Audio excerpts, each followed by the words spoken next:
நேற்றைக்கு ஒரு கூட்டம் கல்குறிச்சி என்கிற இடத்தில் அருப்புக்கோட்டைக்கு அருகில் வந்தவர்கள் 1,00,000 பேர்.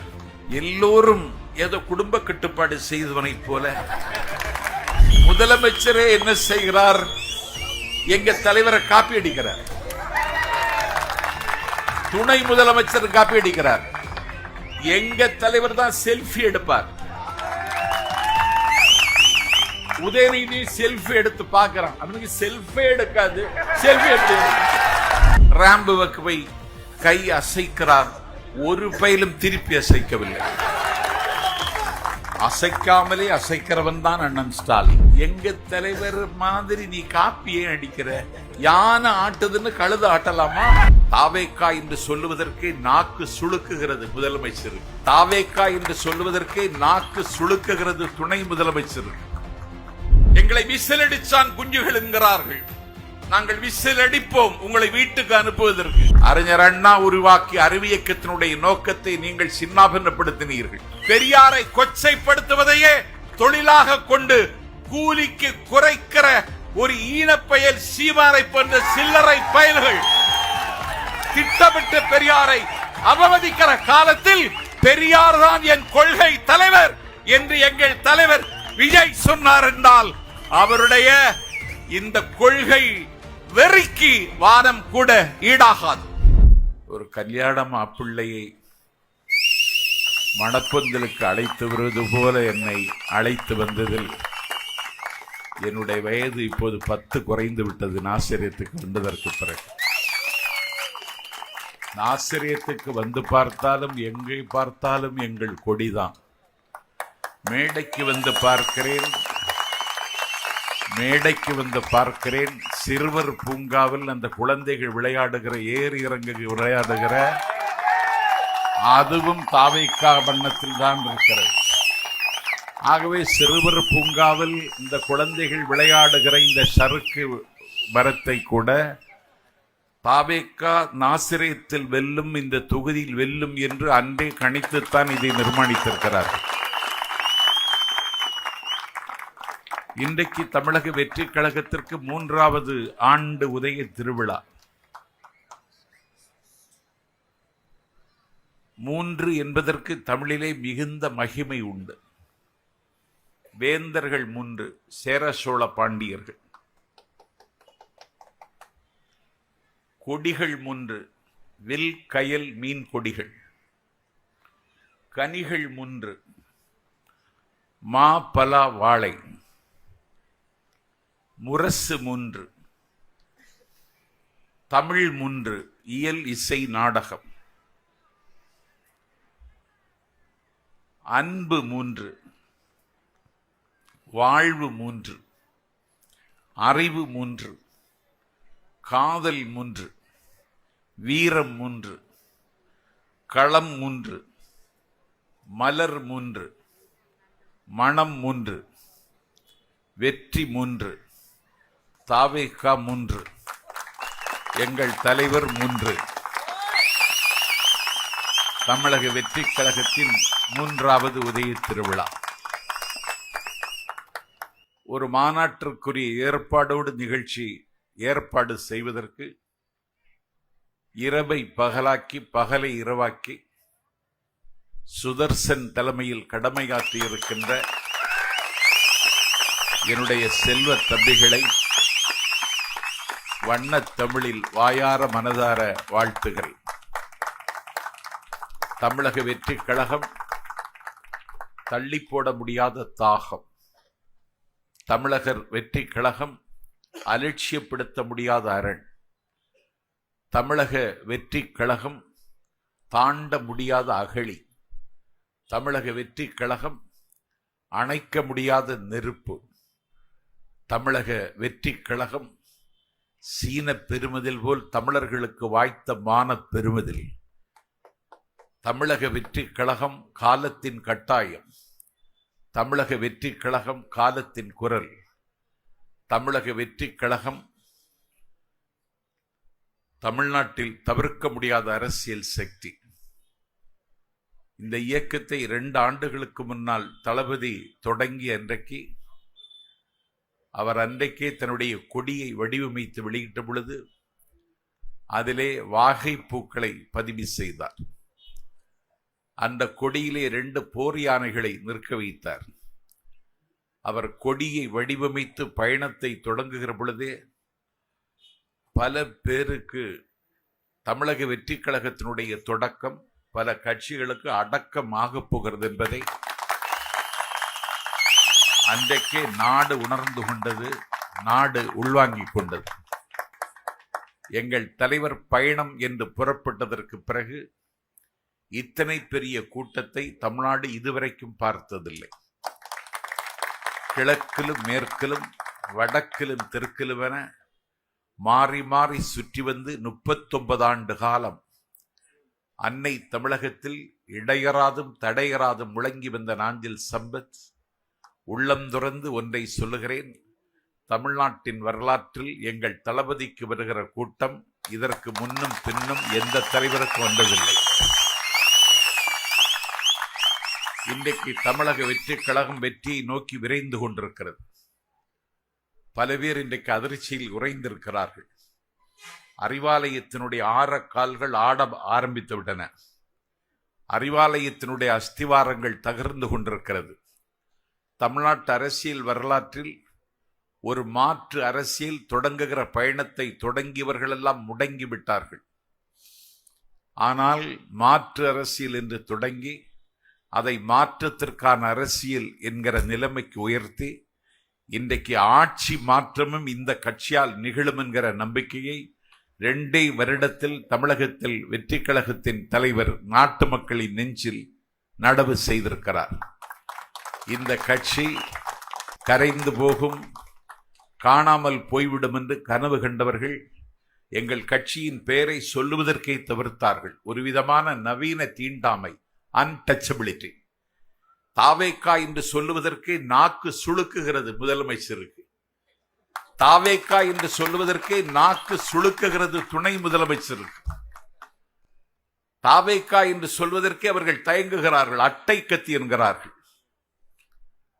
தாவேக்காவுக்கு சகோதரி மயூரி சொன்னதைப் போல திருவிழா காலங்களில் கடை போடுவார்கள், அதுபோல போடப்படுகிற கடை என்கிறார் துணை முதலமைச்சர். நான் உதயநிதிக்கு சொல்லுகிறேன், உங்கள் கடையை மூடுவதற்காகத்தான் நாங்கள் கடையை திறந்திருக்கிறோம். உங்கள் கடைக்கு இனிமேல் தமிழ்நாட்டில் இடமில்லை. ஆண்டாண்டு காலம் அதிகாரத்தை சுவைத்து இந்த நாட்டில் பழம் தின்னுகிற வௌவால்களைப் போல நீங்கள் பல கோடி தேடிக்கொண்டீர்கள். அறிஞர் அண்ணா உருவாக்கி அறிவியக்கத்தினுடைய நோக்கத்தை நீங்கள் சின்னாபின்னப்படுத்தினீர்கள். அறிஞர் பெருந்தகை அண்ணா அவர்கள் ஒரு மழை நாளில் இந்த இயக்கத்தை தொடங்குகிற பொழுது சொன்னார், ஒரு பழைய கலாச்சாரம் தன்னுடைய முகத்தையும் முகவரியையும் இழந்துவிட்டது. காலம் காலமாக கட்டி காப்பாற்றி வந்த பண்பாடு என் கண் முன்னாலே உடைந்து சிதறி உருமாறுகிறது. கண்ணுதர் பெருங்கடவுளும் கழகமோடு அமர்ந்து பண்ணுறத் தெரிந்த பசுந்தமிழ் மொழி அழிந்து கொண்டிருக்கிறது. உடைந்து கொண்டிருக்கிற தமிழ்நாட்டை உடையாமல் காப்பாற்றவும், அழிந்து கொண்டிருக்கிற மொழியை பேணவும், தூர்ந்து கொண்டிருக்கிற கலாச்சாரத்தை தடுத்து நிறுத்தவும் நான் திராவிட முன்னேற்ற கழகத்தை தொடங்குகிறேன் என்றார் அண்ணா. காலம் அவரை 1969 கவர்ந்து கொண்டு போய்விட்டது. நீங்கள் பழைய கலாச்சாரத்தை, தமிழ்நாட்டினுடைய பண்பாட்டை மீட்டீர்களா? தமிழ் மொழிக்கு ஆட்சி மொழி அந்தஸ்தை வாங்கி தருவதற்கு நீங்கள் ஏதாவது செய்தீர்களா? அன்னை தமிழகத்தினுடைய கோபுர பெருமையை தக்க வைப்பதற்கு எதையாவது செய்தீர்கள் என்று உங்களால் சொல்ல இயலுமா?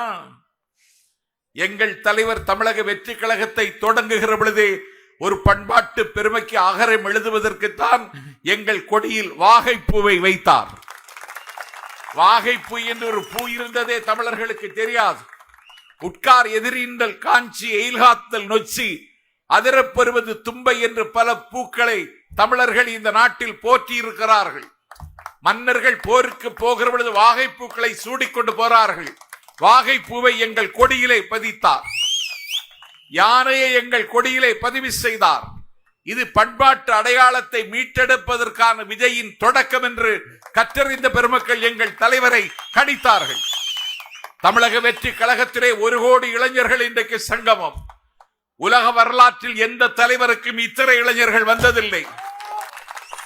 The one step for ever never என்று சொல்லி மாவீரன் லெனின் வால்கா நதிக்கரையில் அன்றைக்கு அவன் புரட்சியை சூழ்கொள்வதற்கு one step enough for me என்று அடியெடுத்து வைத்த பொழுது மாவீரன் லெனினுக்கு கிடைக்காத இளைஞர்கள் இத்தாலி தேசத்தினுடைய விடுதலை போராட்டத்தில் I offer neither pay nor quarters nor professions.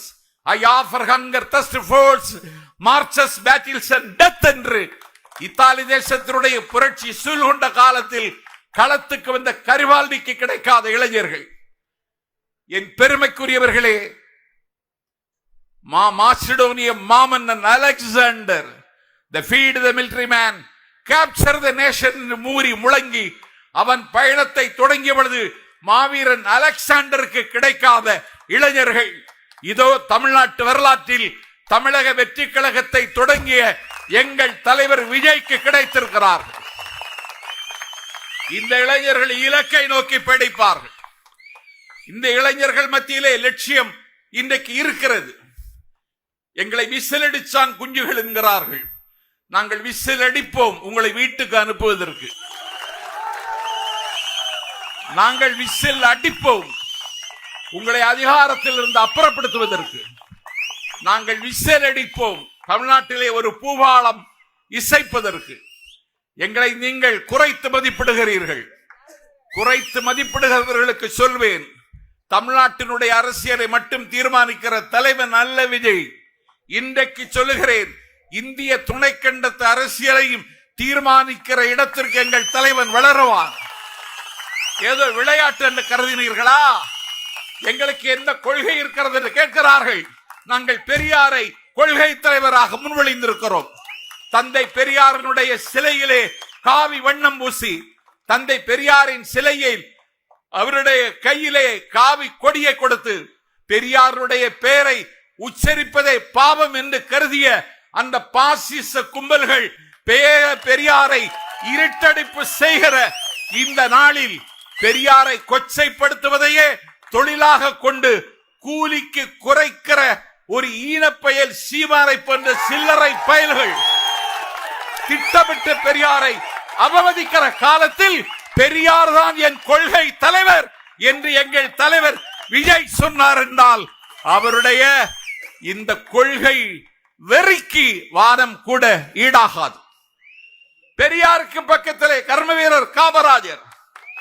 என் பெருமைக்குரியவர்களே, இன்றைக்கு அந்த பாசிஸ்டுகள் நேருவின் மீது கல்லறிகிறார்கள். மோதிலால் நேருவினுடைய மகன் ஜவஹர்லால் நேரு. என் பெருமைக்குரியவர்களே, நைனிட்டால் சிறையில் 10 ஆண்டு காலம் இந்தியாவின் விடுதலைக்காக தவம் இருந்தவர். 10 ஆண்டு காலம். அன்றைக்கு இந்திரா மணல் வீடு கட்டி மகிழுகிற வயது, பாவாடை தெரித்திருந்த பருவம். தன்னுடைய பாசமகள் இந்திரா பிரியதரிசினிக்கு அவர் சிறைச்சாலையில் 10 ஆண்டு காலத்தில் எழுதிய கடிதம், my dear Indira Priyadarshini, I am very well, I hope same with you என்று நலம் நாடி எழுதவில்லை. இந்திரா, இன்றைக்கு நான் சோழ பேரரசின் மாமன்னன் ராஜராஜ சோழன் வரலாற்றை எழுதியிருக்கிறேன். இந்திரா, இன்றைக்கு சந்திரகுப்த மௌரியரின் வரலாற்றை எழுதியிருக்கிறேன். இந்திரா, இன்றைக்கு தலையாரங்காரத்தை செருவென்ற பாண்டி நெடுஞ்செழியன் வரலாற்றை உனக்கு எழுதியிருக்கிறேன். இந்திரா, கிரெம்ளின் மாளிகையில் இருந்தாலும் சைபீரிய குடிமக்களை பற்றி கவலைப்பட்டானே, மாவீரன் லெனின் குறித்து இன்றைக்கு எழுதியிருக்கிறேன் என்று உலக வரலாற்றை 10 வயது சிறுமியாக இருந்த இந்திராவுக்கு சிறைச்சாலை இருந்து கடிதம் எழுதி கற்றுக் கொடுத்தவர்.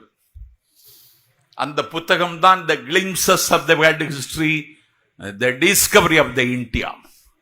உலக வரலாற்றை சரியாக புரிந்து கொள்ள வேண்டுமானால், தெரிந்து கொள்ள வேண்டுமானால் படிக்க வேண்டிய புத்தகம் அந்த புத்தகம். அந்த புத்தகத்தை தான் தேநீர் விற்று அரசியலுக்கு வந்தவன் எல்லாம் படிக்காமலே நேருவை கொச்சைப்படுத்துகிறான். நேருவை ஒரு காலம் சென்ற தலைவனை காயப்படுத்துகிறார். 10 ஆண்டு காலம் தவம் இருந்தவன். அந்த நேரு இருந்த காலத்தில் உலகத்தில் யுத்தம் இல்லை. 2 ஆண்டுகள் முடிந்து விட்டது. சோவியத் உக்ரைன் மீது போர் தொடுத்து, பலஸ்தீனத்தின் மீது இன்றைக்கு ஒரு போரை தொடுத்து 70,000 பேரை கொன்று முடித்து விட்டார்கள். உலகம் முழுவதும் ஒரு யுத்த மேகங்கள் சூழுகிறது. நேரு இருந்த காலத்தில் அமெரிக்காவின் அதிபர் ஜான் கென்னடி என்று பெயர் சொல்லி அழைக்கிற இடத்தில் நேரு இருந்தார். மார்ஷல் டீட்டோவை, எகிப்தின் நாசரை, இந்தோனேஷியாவின் சுஹர்னோவை, உலக தலைவர்களை பெயர் சொல்லி அழைக்கிற இடத்தில் எங்கள் இந்தியாவின் பிரதமர் இருந்தார். அவர் மறைந்தார். அன்றைக்கு உலகம் முழுவதும் 2 கேள்வி எழுந்தது. ஒன்று, ஆஃப்டர் நகர் ஹூ, இன்னொன்று ஆஃப்டர் நகர் வாட். நேருவுக்கு பிறகு யார், நேருவுக்கு பிறகு என்ன என்ற கேள்வி எழுந்த பொழுது, அந்த கேள்விக்கு விடை காண முடியாமல் காங்கிரஸ் கட்சி அதன் கமிட்டி திண்டாடிய பொழுது, திணறிய பொழுது, திக்கு முக்காடிய பொழுது, ஆல் இந்தியா காங்கிரஸ் கமிட்டியை கூட்டி 4 அடி உயரமுள்ள லால் பகதூர் சாஸ்திரியை காவிரியில் பிடித்து தூக்கி மேசையின் மீது நிறுத்தி, நீதான் இந்தியாவின் பிரதமர் என்ற அடையாளம் காட்டியவர் எங்கள் தலைவர் காமராஜர். ஓராண்டு காலத்தில் இந்தோ தாஷ்கண்ட் ஒப்பந்தத்தில் கையெழுத்திட்டு தாஷ்கண்ட் மலையின் உச்சியில் சாஸ்திரி அவருடைய உடல் கூட்டிலிருந்து உயிர் பறந்து சென்று விடுகிறது. ஓராண்டில் சாஸ்திரி மரணம். இந்தியாவுக்கு மீண்டும் சூரியம், இந்தியாவுக்கு மீண்டும் இருட்டென்று வந்த பொழுது அடுத்த பிரதமர் காமராஜர் என்று அரசியலில் ஆர்வடம் கணித்தவர்கள் சொன்ன பொழுது, நான் அல்ல அடுத்த பிரதமர், நேருவின் மகள் 10 வயது சிறுமியாக இருந்த பொழுது அரசியல் கற்றுக்கொண்டவள். நான் சரித்திரத்தை புத்தகத்தின் பக்கங்களை பார்த்து படித்து தெரிந்திருக்கிறேன். ஆனால் ஜவஹர்லால் நேருவின் பிஞ்சு விரலை பிடித்துக் கொண்டு சரித்திரத்தை பார்த்து தெரிந்து கொண்ட இந்திரா தான் இந்தியாவின் பிரதமராக வேண்டும் என்று இந்திராவையும் பிரதமராக்கிய தலைவன் எங்கள் தலைவர் காமராஜர். அதனால்தான் அவருக்கு கிங் மேக்கர் என்று பெயர். இந்திய அரசியலை தீர்மானித்தவர் காமராஜர். பெரியாருக்கு அடுத்து காமராஜரை கொண்டு வந்து நிறுத்துறான்னா இந்திய அரசியலை நாளைக்கு தீர்மானிக்க போகிறவர் விஜய் என்பதை சொல்லாமல் சொல்லுவார். அவர் தமிழகத்திற்கான தலைவர் மட்டுமல்ல, அந்த கட்சி இன்றைக்கு 3வது வயதில் அடி எடுத்து வைக்கிறது. நாடு முழுக்க இன்றைக்கு ஒரு பெரிய எதிர்பார்ப்பு. இதை உடைப்பதற்கும் உருக்குலைப்பதற்கு ஏதாவது வழி உண்டா என்று பார்க்கிறார்கள். நேற்றைக்கு ஒரு கூட்டம் கல்குறிச்சி என்கிற இடத்தில், அருப்புக்கோட்டைக்கு அருகில், இளைஞரணி தெற்கு மண்டல மகாநாடு, வந்தவர்கள் 1,00,000 பேர். அந்த 1,00,000 பேருக்கு உட்காருவதற்கு நாற்காலி, ரெட் கார்பெட். அவர்கள் உட்காருவதற்கு முன்னாலே ஒரு பிளாஸ்டிக் கவர்ல எக் பஃப்,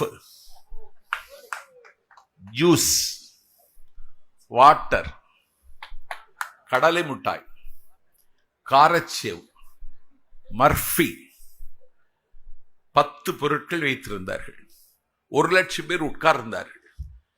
எல்லோரும் ஏதோ குடும்ப கட்டுப்பாடு செய்தவனை போல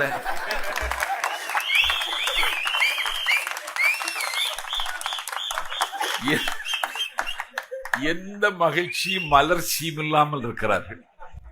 இங்கே பார்க்கிறேன் என் இடது பக்கத்தில் தம்பிமார்கள், என் வலது பக்கத்தில் தம்பிமார்கள். முதலமைச்சரே என்ன செய்கிறார்? எங்க தலைவரை காப்பி அடிக்கிறார். துணை முதலமைச்சர் காப்பி அடிக்கிறார். எங்க தலைவர் தான் செல்ஃபி எடுப்பார். உதயநிதி செல்ஃபி எடுத்து பார்க்கிறான். அவனுக்கு செல்ஃபி எடுக்காது. செல்ஃபி எப்படி எடுக்கும்? எங்கள் தலைவர் அணிகிற கலர்லயே பேண்ட் போடுறார் முதலமைச்சர். தி ராம்ப் வாக் என்று சொல்லி தமிழ்நாட்டுக்கு அறிமுகம் செய்ததே விக்கிரவாண்டி பொதுக்கூட்டத்தில் எங்கள் தலைவர் விஜய். ராங்க் வாக்கை அறிமுகம் செய்தது. அதற்கு பிறகு மதுரையில், அதற்கு பிறகு ஜனநாயகன் ரிலீஸ், மலேசியாவில் கோலாலம்பூர் நகரத்தில் ராம்ப் வாக். அது மாதிரி முதலமைச்சரும் ராம்புவுக்கு போய் கை அசைக்கிறார், ஒரு பயிலும் திருப்பி அசைக்கவில்லை. அசைக்காமலே அசைக்கிறவன் தான் அண்ணன் ஸ்டாலின். நான் கேட்கிறேன், எங்க தலைவர் மாதிரி நீ காப்பியே அடிக்கிற? யானை ஆட்டுதுன்னு கழுத ஆட்டலாமா? யானைக்கு இருக்குது ஆட்டுது, அதுக்காக கழுத ஆட்டலாமா? எங்க தலைவர்கள்லாம் ஈடு கிடையாது. நான் கேட்கிறேன், நீங்க ஆட்சிக்கு வந்துட்டீங்க, 5 வருஷம் ஆயிடுச்சு. நான் நாசரேத்துக்கு வந்துட்டு இங்க ஒரு ஸ்பிரிச்சுவல் ஹெரிட்டேஜ் மர்காஷியஸ் மாவட்ட செயலாளர், அந்த மர்காஷியஸ் தூய யோவான் ஆலயத்திற்கும் அவர்கள் அடக்கமாகி இருக்கிற நினைவிடத்திற்கும் என்னை அழைத்து சென்றார்கள். நாசரேத் இன்றைக்கு பொன்னாக மின்னுகிறது என்றால், நாசரேத் இன்றைக்கு பூவாக மலர்கிறது என்றால், மர்காஷியஸ் கண்ட கனவு, அவர் தீட்டிய திட்டம். அவருக்கு the father of the Nazareth என்று அவரை நாசரேத் மக்கள் கொண்டாடுகிறார். இதே நாசரேத்தில் மர்காஷியஸ் மேல்நிலை பள்ளி இன்றைக்கு உலகத்தின் எந்த மூலையில் போய் நின்றாலும் ஐ ஆம் ஃப்ரம் நாசரேத் என்று சொல்லி ஒரு தம்பி அங்கே நிற்பான்.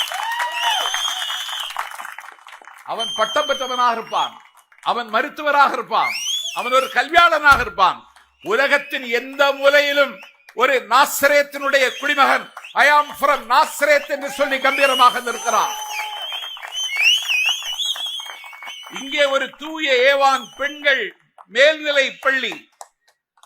ஒன்றை சொல்லவா, தமிழ்நாட்டினுடைய the first பெண்கள் ஸ்கூல் தூய ஏவான் பெண்கள் மேல்நிலை பள்ளி. ஆர்ட் இண்டஸ்ட்ரியல் ஸ்கூல், ஒரு தொழிற்பயிற்சி பள்ளி மர்காஷியஸ் அவர்கள் தொடங்கியது. இந்திய விண்வெளி ஆய்வு மையத்திற்கு ராக்கெட் பார்ட்டுகளை இங்க நாசரேத்தில் இருந்து அனுப்பிய பெருமை நாசரேத்துக்கு உண்டு. 25 ஆண்டு காலம் மாறி மாறி ஆட்சி செய்தீர்களே, நாசரேத்தினுடைய மக்கள் 2000 பேருக்கு வேலை வாய்ப்பு வழங்கிய ஸ்பின்னிங் மில் எங்கே? ஏன் மூடினீர்கள்? அதை திறப்பதற்கு ஏதாவது திட்டம் உண்டா? 25 ஆண்டு காலம் நான் பெரிதும் நேசிக்கிற அனிதா ராதாகிருஷ்ணன் தொடர்ந்து அமைச்சர். நீங்கள் 4 நூற்றாண்டு காலம் ஒரு தொகுதியில் தொடர்ந்து வெற்றி பெற்ற அமைச்சராக இருக்கிறீர்கள். நீங்கள் ஆண்மை விருத்திக்கு மருந்து சாப்பிடுகிறீர்களே தவிர திருச்செந்தூர் தொகுதிக்கு என்ன செய்ய வேண்டும் என்று இதுவரை யோசித்திருக்கிறீர்களா? இந்த நூற்பாலையை தொடங்குவதற்கு உங்களிடத்தில் ஏதாவது திட்டம் உண்டா? எத்தனை நாளைக்கு ஏமாற்றுவீர்கள்? இந்த பீடநேரி சிப்காட், இதை அடுத்த கட்டத்திற்கு கொண்டு செல்ல உங்களிடத்திலே திட்டம் உண்டா? நாசரேத்து தான் வாலிபால், கிரிக்கெட் எல்லாவற்றையும் விட சர்வதேச அரங்கத்தில் புகழ்பெற்ற விளையாட்டு ஃபுட்பால்.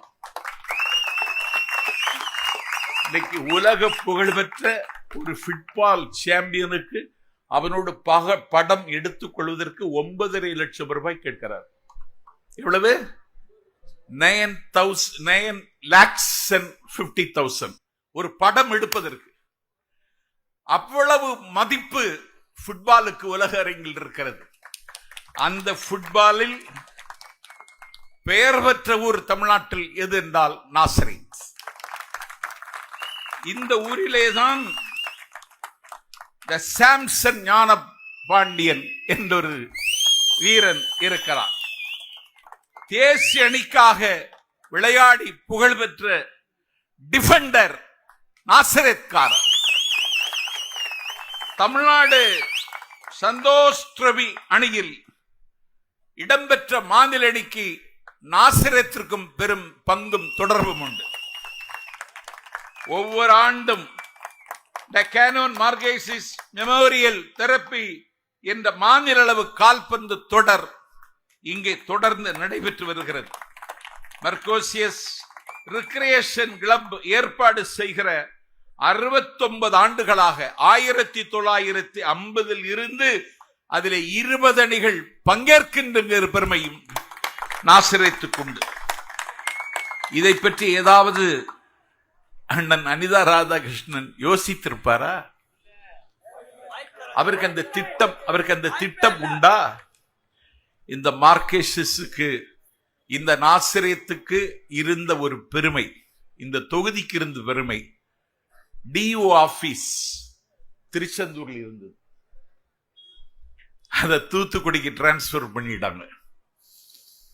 அமைச்சருக்கு அதை காப்பாற்ற வேண்டும் என்றோ அதை திருச்செந்தூருக்கு கொண்டு வர வேண்டும் என்று அப்படி ஒரு திட்டமே இல்லை. வரலாற்று சின்னங்கள் பாதுகாக்கப்பட வேண்டும் என்கிற கரிசனமோ கவலையோ அவருக்கு இல்லை. தி இண்டஸ்ட்ரியல் ஸ்கூல் அரசு நிதி ஒதுக்கீட்டில் காப்பாற்றப்பட வேண்டும், அதற்கான திட்டம் இல்லை. இந்த ஸ்பின்னிங் மில் நூற்பாலை மூடிவிட்டார்கள்.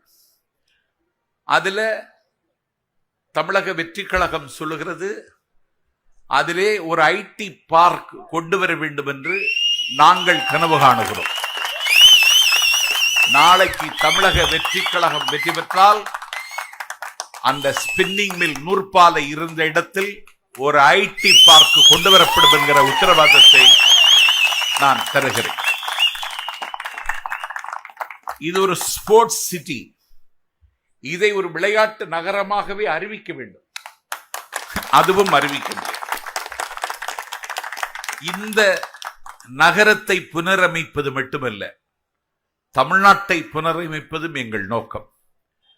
மயூரி காமராஜ் அவர்கள் தேர்தல் அறிக்கை தயாரிக்கிற குழுவில் இடம்பெற்றிருக்கிறார்கள்.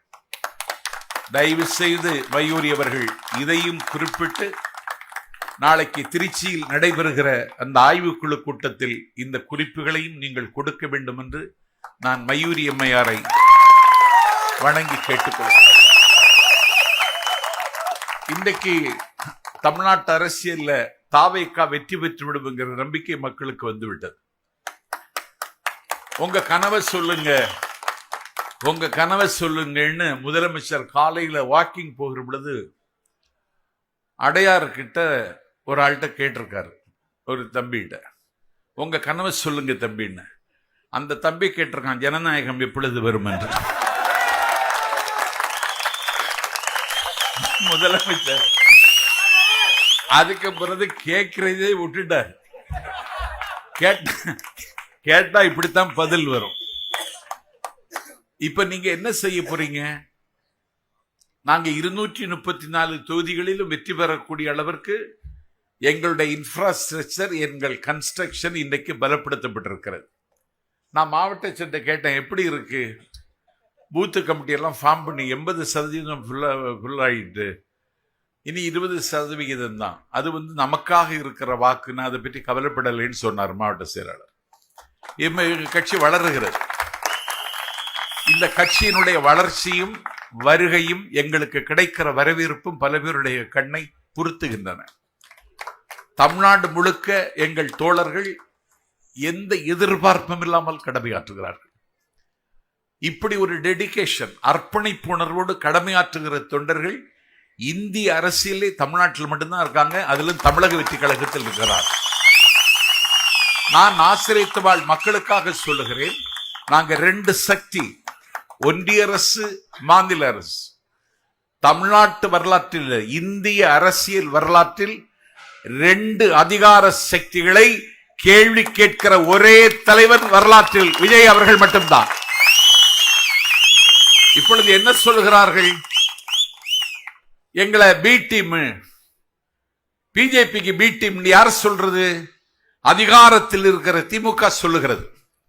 நாஞ்சில் சம்பத்து கேட்கிறேன், எங்களை பி டீம்னு சொல்றியே, எங்களை பி டீம்னு சொல்லுவதற்கு ஏதாவது ஒரு தரவை உன்னிடத்தில் காண்பிக்க முடியுமா? நாஞ்சில் சம்பத்து கேட்கிறேன், நீங்கள் தான் பிஜேபிக்கு பி டீம், திராவிட முன்னேற்ற கழகம் தான் பிஜேபிக்கு பி டீம். இன்றைக்கு உதயநிதி ஸ்டாலின் அவர் மார்க்சிய கம்யூனிஸ்ட் கட்சியினுடைய ஒரு அமைப்பு கூடிய கூட்டத்தில் சனாதனத்தை பற்றி பேசினார். சனாதனத்தை பற்றி பேசியதற்காக தமிழ்நாட்டினுடைய துணை முதலமைச்சர் தம்பி உதயநிதி ஸ்டாலின் மீது ஜம்மு காஷ்மீரில் வழக்கு, பீகாரில் வழக்கு, உத்தரப்பிரதேசத்தில் வழக்கு, ராஜஸ்தானில் வழக்கு, கர்நாடகாவில் வழக்கு, மகாராஷ்டிராவில் வழக்கு. அந்த கர்நாடகத்தில் மட்டும்தான் ஒரு நாள் நீதிமன்றத்திற்கு சென்று வந்தார். பீகாருக்கு போகவில்லை, ஜம்மு காஷ்மீருக்கு போகவில்லை, ராஜஸ்தானுக்கு போகவில்லை, மகாராஷ்டிராவுக்கு போகவில்லை. நாஞ்சில் சம்பத் கேட்கிறேன், அப்படி என்றால் ஒரு துணை முதலமைச்சர் மீது ஒன்றிய அரசிற்கு தலைமை தாங்குகிற பிஜேபி கட்சி போட்ட வழக்குக்கு நீங்கள் இன்னும் எந்த கோர்ட்டுக்கும் போகவில்லை, எந்த மாநிலத்திற்கும் போகவில்லை என்றால் அதற்கு என்ன காரணம்? நீங்கள் அவர்களோடு கள்ள உறவு வைத்திருப்பதால் தான் போகவில்லை. ஏன் மேல போட்டா நான் போகாம இருக்க முடியுமா? ஏன் போகல? உண்மையை சொல்லு. அந்த வழக்கின் விவரம் என்ன ஆயிற்று? நீங்க போகல. நிதி ஆயோக் கூட்டத்திற்கு தமிழ்நாட்டினுடைய நிர்வாகத்திற்கு தலைமை தாங்குகிற நிலையில் முதலமைச்சர் டெல்லிக்கு செல்ல வேண்டும். 4 ஆண்டு காலம் போகல. கடமை உணர்ந்தவரா முதலமைச்சர்? பொறுப்பை நிர்வகிக்கிறவரா எங்கள் தமிழ்நாட்டின் முதலமைச்சர்? நிதி ஆயோக் கூட்டத்திற்கு மாநில முதலமைச்சர் என்ற நிலையில் நீங்கள் போயிருக்க வேண்டும். 4 வருடம் போகவில்லை. இப்போது மட்டும் ஏன் போகிறீர்கள்? என்ன காரணம்? The Dawn Pictures mister Akash Bhaskaran, உதயநிதியின் உயிர் தோழன் ரதீஷ், இவர்கள் மீது அமலாக்கத்துறை ரெய்டு செய்கிறது. வெட்கக்கேடு. டாஸ்மாக் அலுவலகத்தில் அமலாக்கத்துறை ரெய்டு செய்கிறது. டாஸ்மாக்கினுடைய எம்டி விசாகன் ஐஏஎஸ் அவருடைய அலுவலகத்திலே டாஸ்மாக் அமலாக்கத்துறை ரெய்டு செய்கிறது. அரசு அலுவலகத்துக்குள் நுழைந்து விட்டார்கள்.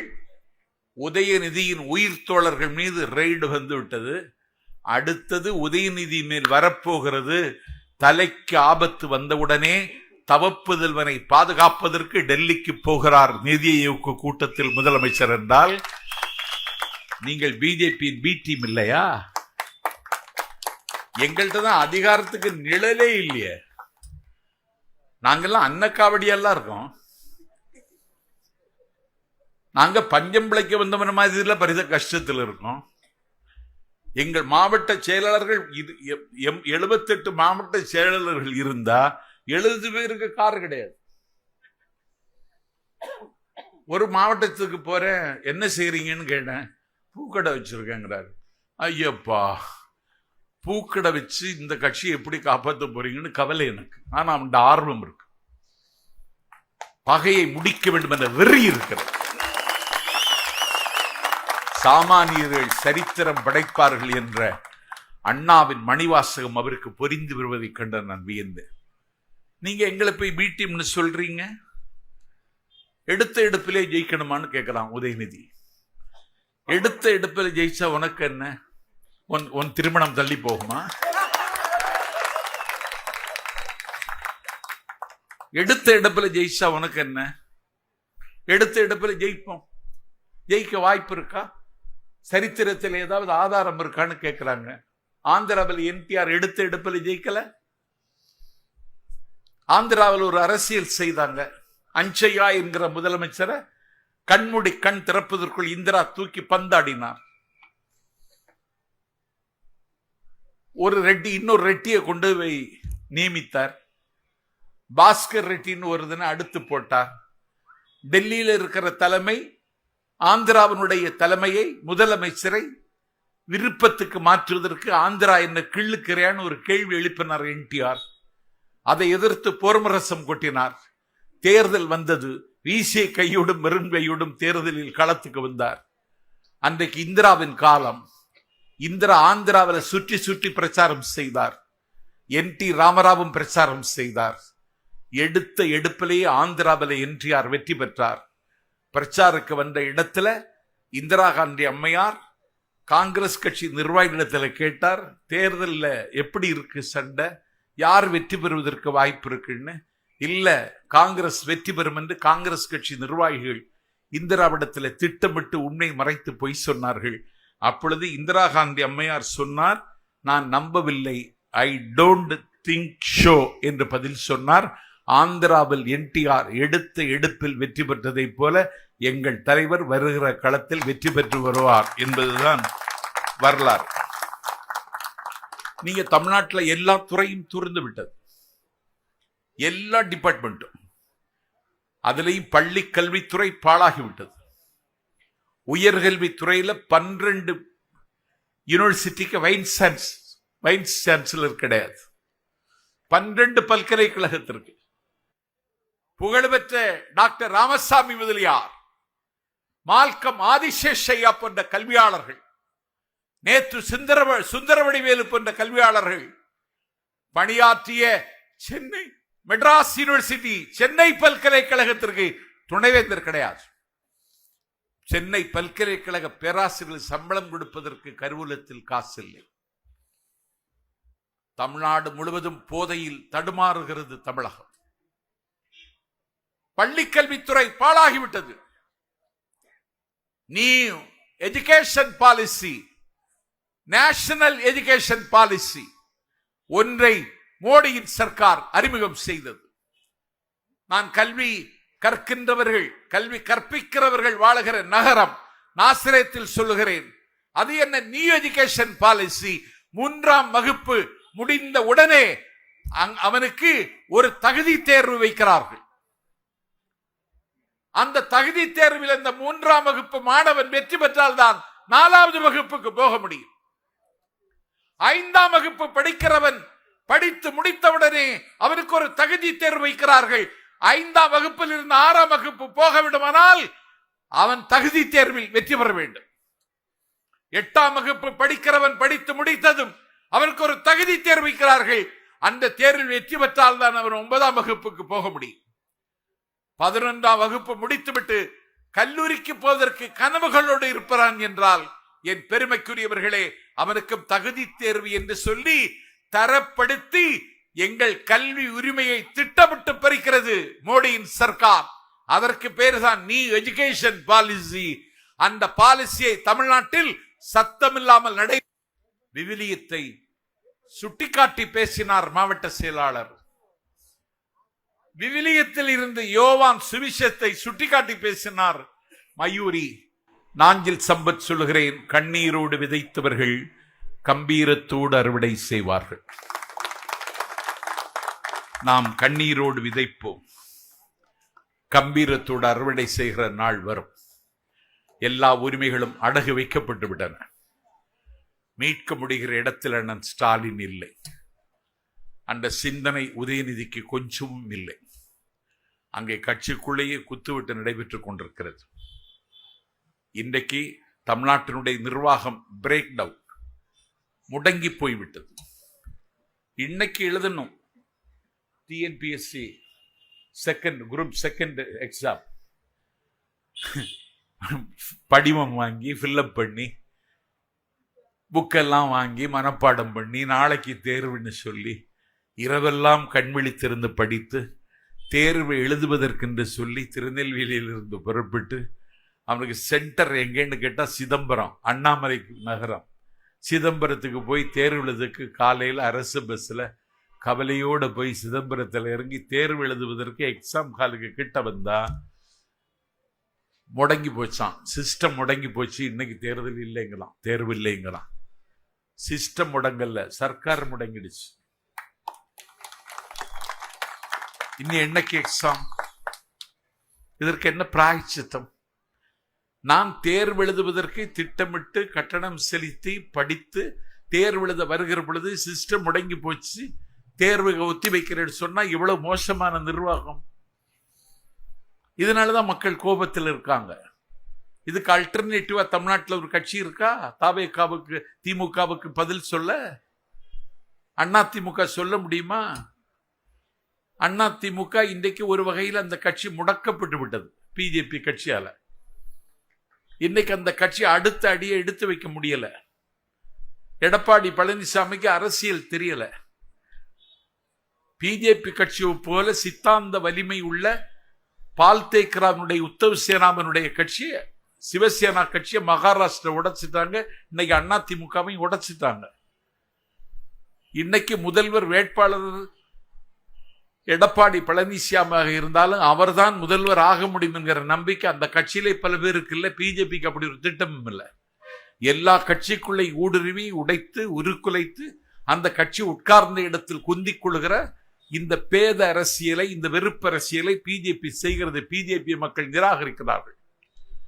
அதோடு ஒட்டி உறவாடுகிற அதிமுகவை மக்கள் விரும்பவில்லை. நாட்டு மக்களுடைய கண்ணீரையும் இரத்தத்தையும் காவு கேட்டு இன்னைக்கு சொத்து வரி எவ்வளவு கூடியிருக்கு, மின்சார கட்டணம் எவ்வளவு கூடியிருக்கு, பத்திரப்பதிவு துறையில எத்தனை கோடி மோசடி நடைபெறுகிறது, மாதந்தோறும் மின் கட்டணம் செலுத்துவேன்னு சொன்ன வாக்குறுதியாவது நிறைவேற்றினீங்களா? 505 வாக்குறுதிகள் தந்தீர்கள். படித்தவர்கள் வாழுகிற நாசிரியத்தில் நாஞ்சில் சம்பத் சொல்லுகிறேன், 66 வாக்குறுதிகள் நிறைவேற்றப்பட்டிருக்கின்றன. 66 வாக்குறுதிகள் அரைகுறையாக நிறைவேற்றப்பட்டிருக்கின்றன. மீதி வாக்குறுதிகள் நிறைவேற்றப்படவில்லை. மீண்டும் வாக்குறுதிகளை கொடுப்பதற்கு தேர்தல் அறிக்கை தயாரிக்க சகோதரி கனிமொழியின் தலைமையில் ஒரு குழு அமைக்கப்பட்டிருக்கிறது. நாட்டு மக்களை விலைக்கு வாங்கிவிடலாம் என்று அவர்கள் நம்புகிறார்கள். அந்த விலை போய்விடுவதற்கு தமிழ்நாட்டு மக்கள் தயாரில்லை. எத்தனை தடைகள் வந்தாலும் அந்த தடைகளை தகர்த்து தமிழக வெற்றி கழகத்திற்கு வாக்களிக்க வேண்டும் என்கிற முடிவிற்கு மக்கள் வந்துவிட்டார்கள். மண்ணை குடைந்தால் மணிகள் கிடைக்கும், மலையை குடைந்தால் வைரம் கிடைக்கும், விண்ணை குடைந்தால் நிலவு கிடைக்கும், கண்ணை குடைந்தால் தெளிவு கிடைக்கும், என்னை குடைந்தால் பேச்சு கிடைக்கும், எங்கள் தலைவர் விஜயை குடைந்தால் வெற்றி கிடைக்கும். இந்த நம்பிக்கை வந்துடுச்சு. அதுக்காக தேர்தல் தேதி விரைவில் அறிவித்திருவாங்க. தேர்தலுக்கு அணியமாகுங்கள், நாட்டு மக்களை போய் சந்தியுங்கள். எல்லா வீட்டிலையும் 2 ஓட்டு இருக்கு. எல்லாருடைய முகத்திலையும் நேருக்கு நேர் நின்று இப்பொழுதே சேகரியுங்கள். சுவரில் எழுதி போடுங்கள், வாக்களியுங்கள் விசில் சின்னத்திற்கு. எழுதி போடுங்க, இப்பவுமே வாக்களியுங்கள் விசில் சின்னத்திற்கு, வாய்ப்பளியுங்கள் தளபதி விஜய் அவர்களுக்கு. எழுதி போடுங்கள். இந்த யுத்த காலம் சமீபித்து விட்டது. இந்த யுத்த காலத்தில் வெற்றி பெறுவது போவது நாம் தான் என்கிற நம்பிக்கை நாட்டு மக்கள் மத்தியில் உதயமாகிவிட்டது. அந்த வெற்றிக்கான யுத்தத்தில் வெற்றி அறுவடை செய்வதற்கு கண்ணீரோடு விதையுங்கள், கம்பீரத்தோடு அறுவடை செய்யுங்கள் என்று கேட்டு, இதுகாரம் காத்திருந்து கூட்டம் கேட்ட உங்கள் அனைவரை கால்களிலும் என் கண்மலரை வைத்து வணங்கி, இந்த வாய்ப்பை தந்த நாசரேத் நகர கழகத்திற்கும் மாவட்ட கழகத்திற்கும் கூட்டத்தை ஏற்பாடு செய்வதற்கு விடிய விடிய உழைத்திருக்கின்ற வியர்வை பாசனம் செய்திருக்கிற தம்பிகளுக்கும் என் உள்ளத்தில் இருந்து ஊறி வருகிற நன்றியை காணிக்கையாக்கி விருப்பமில்லாமல் விடைபெறுகிறேன். வெற்றி விழாவில் சந்திக்கிறேன். நன்றி, வணக்கம்.